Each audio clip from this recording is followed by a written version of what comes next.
Hey there, good people, it's your Crippled Critic, and this week I want to go back to my top 10 underrated games with number 7, the game called SSX Tricky. It's a game made by EA Sports back in 2002. This is gonna be very, very interesting.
Now let me just say right off the bat that I don't really like sports games, mostly because I don't really like sports in general.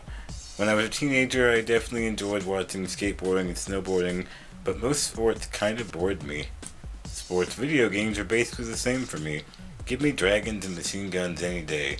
For me, in a video game, I want to be able to do things that are impossible, not something I can watch on TV. So you can probably guess that a sports game has to be really fun and unique for me to like it. SSX Tricky knocks it right out of the park. It's over the top, hilarious, spastic, and extremely fun to play. So SSX stands for Snowboard Supercross Extreme, and SSX Tricky is the second game in the series. SSX Tricky was named after the Run DMC song It's Tricky, and is a remix version of the song which is featured throughout the game. Originally, the SSX series was produced by a guy named Steven Rechtschaffner, a passionate snowboarder himself, and co-creator of the snowboarding competition Bordercross, for which the game is partially inspired. When making the series, Steven wanted to capture the spirit of snowboarding, even for people who've never went snowboarding in their life. Because of the limitations of the PlayStation at the time, he was unable to create a more open-world adventure like he wanted. Instead, Steven focused more on racing and tricks for the first few titles in the series. Alright, on to the controls.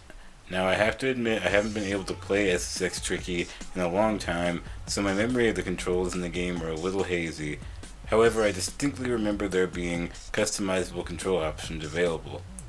You move with the left control stick and press X to jump. You can speed up by using the boost, which is the circle button, and during races you can attempt to knock the other players down by moving the right control stick. All 4 of the trigger buttons perform tricks, which are unique to each character. SSX Tricky is all about doing tricks. The silly and physically impossible tricks you do in the game set it apart from other snowboarding games, and really the other games in the series as well. In SSX Tricky, these tricks are called Uber moves, and once you get your boost meter to maximum, you can perform these tricks. Whether you're breakdancing on your snowboard or you're defying the laws of physics and using your snowboard as a helicopter, every time you do an Uber move, it seems impressive and you end up feeling really accomplished. You only have a short window of opportunity to do these advanced moves in mid-air, so it does sometimes require quick movement. For gamers with fine motor skill impairments, this may be a little difficult. However, the Uber moves are not required to complete a race, they are just there for getting a high score. I think the biggest problem for disabled gamers is the game's lack of subtitles. It just completely sucks the life out of the experience if you can't hear the music or the dialogue, and that's a problem. I know this is an old game and I don't expect much from my complaints. It's just unfortunate for gamers with hearing impairments. Deaf players will miss a lot of great material, and the characters won't be much more than wacky automatons unless you can read lips. The game is still playable, but I just don't think deaf players will have as much fun. Visually speaking, I think sometimes the game can have a lot of clutter on the screen, but I think most disabled gamers with visual impairments won't have too hard a time. Side note, There are 4 gameplay modes available, including Practice and Freeride. You can play against a computer in the World Tour mode, or with a friend using local co-op. What makes SSX Tricky work so well, though, is its presentation. I've never played a game that got me so pumped and excited just by turning it on and watching that intro. A big part of that is the soundtrack. It's a lot of remixes of older songs, electronica, and hip-hop, but it's a great blend of genres. The environments start you off with your typical mountain ranges, but then end with you hanging off of skyscrapers. It's pretty nonsensical, but the bright coloring of each map and the pulsating music really sell the experience. The characters are fantastic. They're extremely memorable, and that's pretty crazy considering how often that really happens in a sports game. Sports games tend to have characters based on real people, or just allow you to create your own character. With characters like that, there isn't much room to give them personality. SSX Tricky's characters have a lot of personality. It was a bold choice to do this, but it worked. You have your typical jock characters, but there's a lot of insane choices they made for making these snowboarders. From psychedelic 70s divas to redneck deer hunters, punk rock girls, and even French DJs, the characters are not at all what you'd expect. They are unique and diverse, and this was probably done on purpose to attract a larger variety of people to play the game.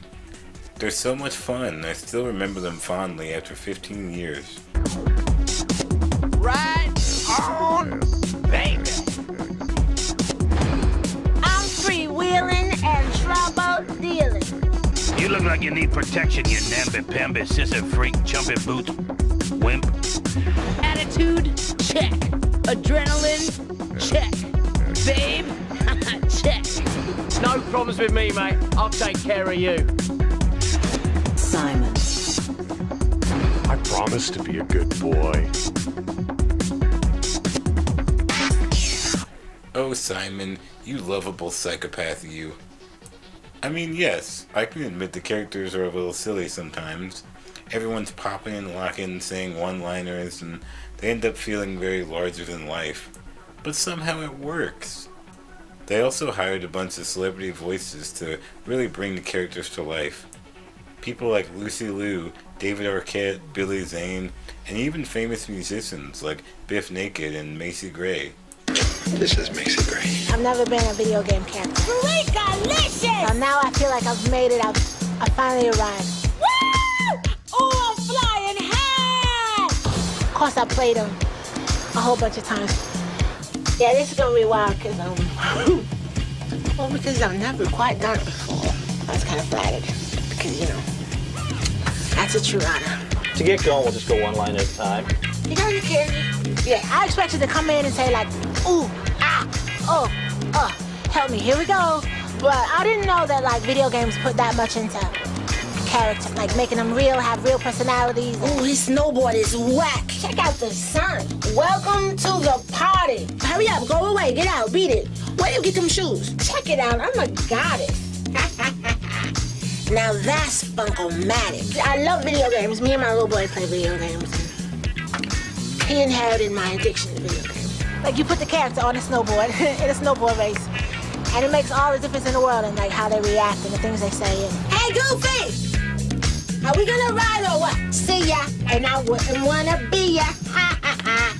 So yeah, SSX Tricky is an awesome game that always kept me engaged and made snowboarding feel like a party. SSX Tricky isn't really obscure, but I think it's underrated because it seemed like people just forgot about it. And sports games nowadays have unfortunately gone down the cliched, gritty and realistic gameplay.